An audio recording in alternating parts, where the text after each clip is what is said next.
Right, everybody, what is up? I'm going to try to make this video about 12 minutes long. I just recorded this video and it went to 28 minutes, so that's not quite where I want it to be. So I'm going to try to speed it up a little bit. I'm either going to have to talk really, really fast, or I'm just going to have to cut some certain things out. Anyways, this video is because I want to talk about Emerald Amethyst, which is purple-green, and my experience winning a set championship, well, winning a playmat at a set championship, and second to that, the build of Emerald Amethyst and why I think it's very successful, and how I think you can make a build that works really well, and how I built mine, yada, yada, yada, yada. So first off, I'm telling you my experience, and then second off, I'm going to tell you about the build I used and how I think it's a little unique, maybe, I don't know, maybe not. So anyways, here's the beautiful Scar playmat. You'll notice there is no champion logo here. That's fine. I came in second. It was a close matchup, 22 people. To me, winning a playmat's winning, right? And then the Scar card is gorgeous. Love it. Anyways, I like green purple a lot. I like Emerald Amethyst a lot. I like it a lot because I won the champion mat with during this set with the Maribel. And that mat is stuffed away in my backpack. I swear I have it. I'm not lying. And yeah. So ever since then, I have decided, yeah, I like Emerald Amethyst the best. And I was playing Ruby Amethyst set 5, and I went to a set championship. I did trash. I was like 1 win, 2 ties, 2 losses, 2 ties, or something like that. And I said I need to switch. I listened to, I think, a guy named Morgan Shamlin and Artibax talk about green purple, and it just started kind of clicked with me. I remember that was the first deck I had built way back in set 3. Let me give it a try again. Gave it a try, practiced with it. That very next week, I played in a second set, set 5. I heard something outside. Set 5 championship, and I ended up winning the Maribel championship playmat, which felt great. That was a 32-person set champs. Ever since then, I've been a green-purple player. Then the Scar playmat came out, and I was like, that's way cooler than the Maribel one, and I want to win that one too. I started to doubt green-purple because it seemed to not be performing all that well in North American championships and all that stuff, but I said, you know what, this is the deck I know, I'm going to stick with it. The number one thing that kind of threw me off with this deck, not thinking maybe I didn't want to play it, was having to play against the Amber Steel Dock build and the Amethyst Steel. Ended up turning out not to be that bad at this set championship. Okay, so anyways, I played in the first 5 rounds. I played against Amethyst Steel, beat them. I played against Blurple, beat them. Ruby Amethyst, beat them. I think that's one of my matchups. And then I got to intentionally draw two rounds, which I know is frustrating for someone who's out of top 8. But if you're in top 8, it felt good. So I finished as a 3rd seed in the tournament. My record was 3 wins, 0 losses, and 2 ties. And my first round, in round 8, my first opponent was playing Blurple, and I beat that opponent 2-1. And my next opponent was playing Amber Steel. I beat them, I can't remember if it was 2-0 or 2-1, and that was a friend of mine. Shout out to him, he's a great player. And I was the Amber Steel Dock build. I did not want to play against it. I do not like playing against that deck. It's tricky, but I did tech a few things in my deck to be prepared for that. Anyways, I ended up beating him, got into the finals, and replayed the person I had played, I think in round 3, the Amethyst Steel player, and he ended up getting the better of me this time. I beat him the first round, but he beat me the second round. It was close. It was 1-2. Anyways, let's talk about the deck. Green purple is a deck that you have to think through your plays quite a bit. It's a really fun deck to play, but I want to talk about some changes I made myself that I think are a little bit unique, but they worked very well. So first thing, I'm running 5 one-ofs, okay? So I'm running 5 copies of single cards. I'm running 1 of Anna, Diplomatic Queen. I'm running 1 Belle, Accomplished Mystic. I'm running 1 Cricky, Lucky Cricket. Running 1 Ursula, Sea Witch Queen, and 1 Mother Knows Best. That's a lot of one-ofs. I think a lot of people don't like running one-ofs, or depending on it, whatever, dude, I don't know. One-ofs are good, and I had 5 of them in this deck, and every single one of them had a purpose and actually did really well in this tournament for me. So Mother Knows Best, and let's talk about this. Mother Knows Best and Anna. Mother Knows Best and Anna were both mostly for dealing with Maui Shark. I needed at least 2 things in here I could deal with that with.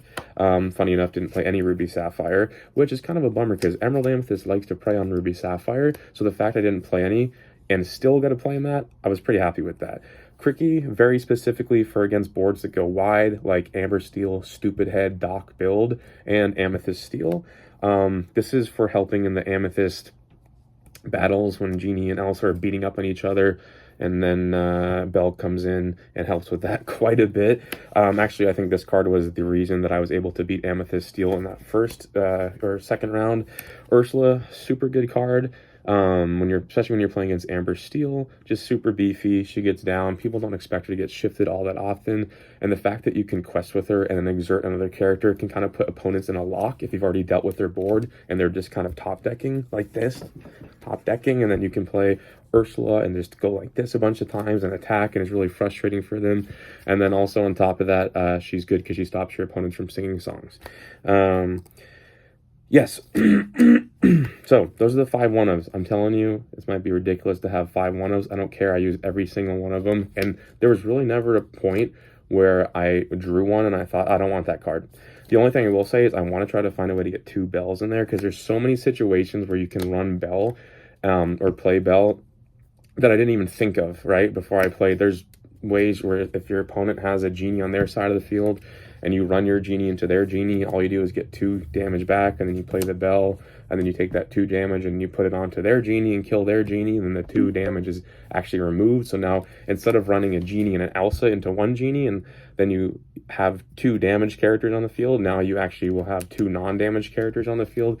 There's a lot of creative ways that you can use Belle. Like, you can running your challenging into something, right? Taking something out. Like, let's say, okay, here's a great example. Smee is exerted on their side of the field, and they have a Calhoun, right? They have a Smee and a Calhoun. You can... Smee, if it's exerted, is going to generally have 1 damage on it, so you can challenge with your Genie into Smee, kill off the Smee. Your Genie takes back 3 damage.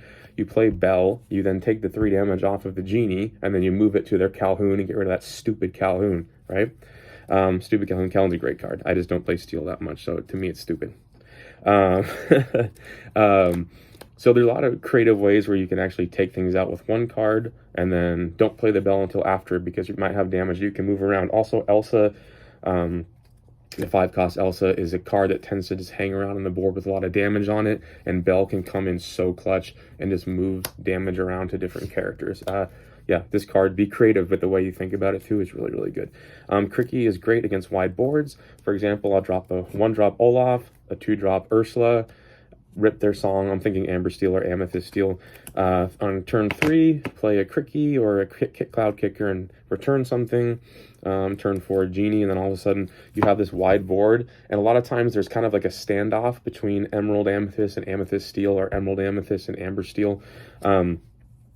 And then if a Cricky comes down, you're then giving all those people +3. So here's an example. I was playing against the Amber Steel Doc build, and he didn't want to quest so much, and I didn't want to quest because I didn't want his Calhoun to take out my cards and gain 2 lore. And I remember at one point on the board, I had like 2 Chernobog's followers, 2 Cloud Kickers, and then 1 other 1-drop like an Olaf. So that board seems it's wide, but it's weak, right? That's what she said. But then I played a Cricky down, and then all of a sudden my Chernobog's followers was a 5-1. My other Chernobog's was a 5-1. Both my Cloud Kickers were 5-2s, and my Olaf was a 4-3. And I was able to kill his exerted bodyguard Pluto with a Chernobog, and I attacked into the rest of his stuff, like his 2 Smees, or like a Lawrence and a Smee, and I took him out with an Olaf, and yeah, the tempo change, it was insane. So if you're going to play against a bunch of Amber Steel, Cricky's really a great card to play. All right. Yes. So I would say my 2 like special all-stars were Cricky and Belle, which is so funny because these are cards that I've played in the past, and oftentimes I just end up inking them. And this time I told myself, I'm like, be more patient, hold on to those cards. They're going to end up being good because other people say they're good, so they must be good. And lo and behold, they end up being very, very good when I didn't ink them. Some other stuff that I would emphasize if you're going to play green-purple. All right, let's just go to the number 1 thing. I'm going to show you the best card in this deck, or what I think is the best card in this deck. Okay, Merlin Crab. You do not have removal in Emerald Amethyst unless you're playing on a Diplomatic Queen, and then you have some kind of weird, removal that's situational. Very usable, very usable. That's why I run one of her. But you don't have great removal in this deck. Merlin Crab becomes your version of removal, okay? We'll just use a random example. I said this earlier. But Pluto with Bodyguard, the 5/5, when you attack it, when it has damage, it goes down to being a 1/5. That card is really hard to get rid of, especially if someone plays a 1-drop and then plays a 2-drop Smee and then plays a 3-drop Lawrence and then plays a 4-drop Pluto, and you've got this board on the other side of the field that is so hefty and overstated. But then if you play a Crab and then you give your Chernabog +3 and your Chernabog, because Chernabog's a 2/1, can then trade into a Pluto and take out their Pluto, the game doesn't feel like it's gotten away from you as much.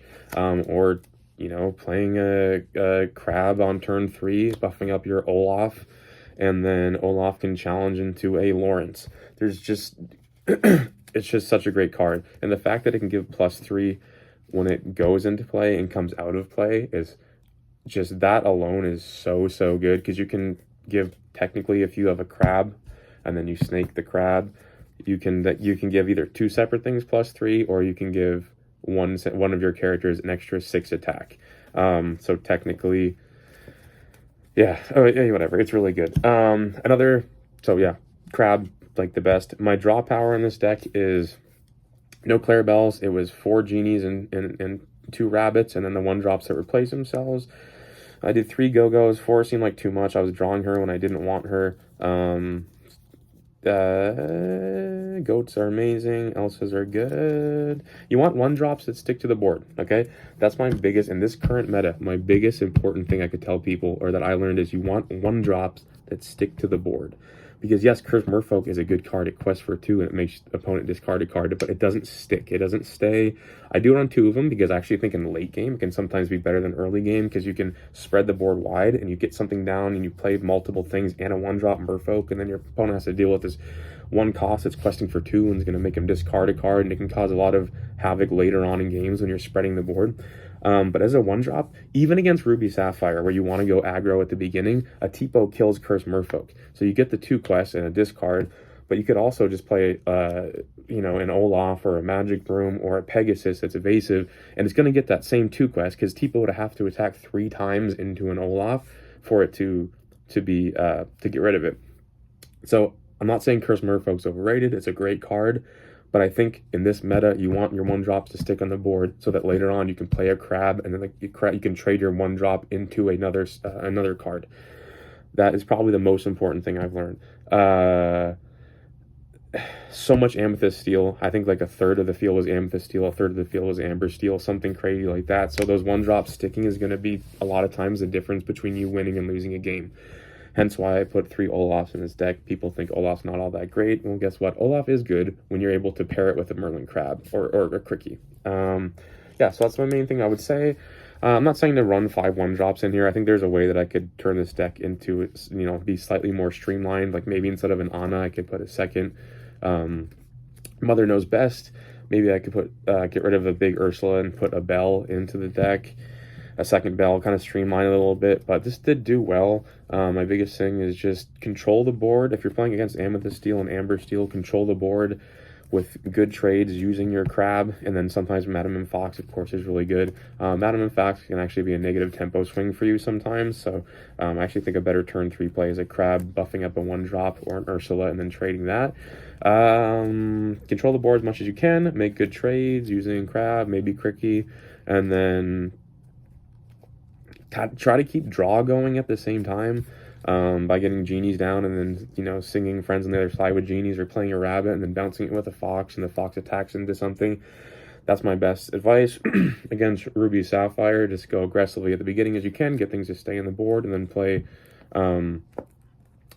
Ursula Deceiver to rip their Be Prepared from their hand, and then by the time they're going to probably shift into a large Sisu, try to get things on the board that don't have 2 attack or less. Ruby Amethyst is probably one of the easier matchups. Just get things out on the board that stick. If you want to go really good against Ruby Amethyst, get a 1-drop Pegasus and a 2-drop Sir Hiss, and they have trouble dealing with those. And against Ruby Amethyst, use Ursula Deceiver on a turn 6, most likely to be able to rip their Be Prepared, so they can't. They want to wipe the board with Be Prep. So spread the board against Ruby Amethyst. If you can, fend off those Amethyst Genie battles, and then play at Ursula after that to get rid of a Be Prepared. Be Prepared. All right, anyways, okay, 15 minutes is not too bad. I talked much quicker this time. I was able to get my the time down. I'm going to play another set championship this weekend with same color combination. I might switch one or two things. Knowing me, I'm probably not going to switch one or two things. Anyways, yeah, comment below. I'm really curious. I love hearing from other people who play green-purple, or if you're thinking about playing green-purple.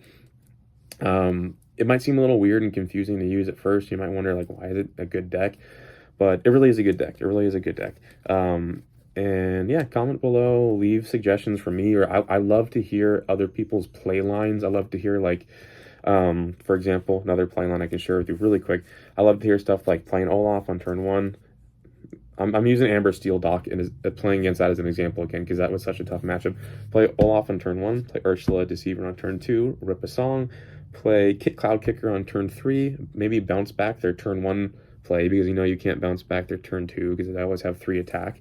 And then the next turn it comes, you've returned their 1-drop, the next turn it comes back to you, you can sing Mother Knows Best with, you can sing Mother Knows Best with Kit Cloud Kicker and then return like the Lawrence that they just played. If you do that, you have a crazy tempo swing, because Kit Cloud Kicker by itself got rid of their bounced their 1-drop back, and sung and bounced their 3-drop back. And then you can sing on that same exact turn that you sang Mother Knows Best and return their Lawrence, you can play a Genie. And then you have a wide board. You have a 1, a 2, a 3, and a 4 that are probably still there, and you just put a Genie down and drew a card. So like that's a play line that I didn't realize how good it was until I played it. And so yeah, comment play lines below or anything like that. I love to think about different cards that I might not be thinking about. And yeah, good luck at your set, champs, and go green purple. And boo Emerald Steel. I hate this card.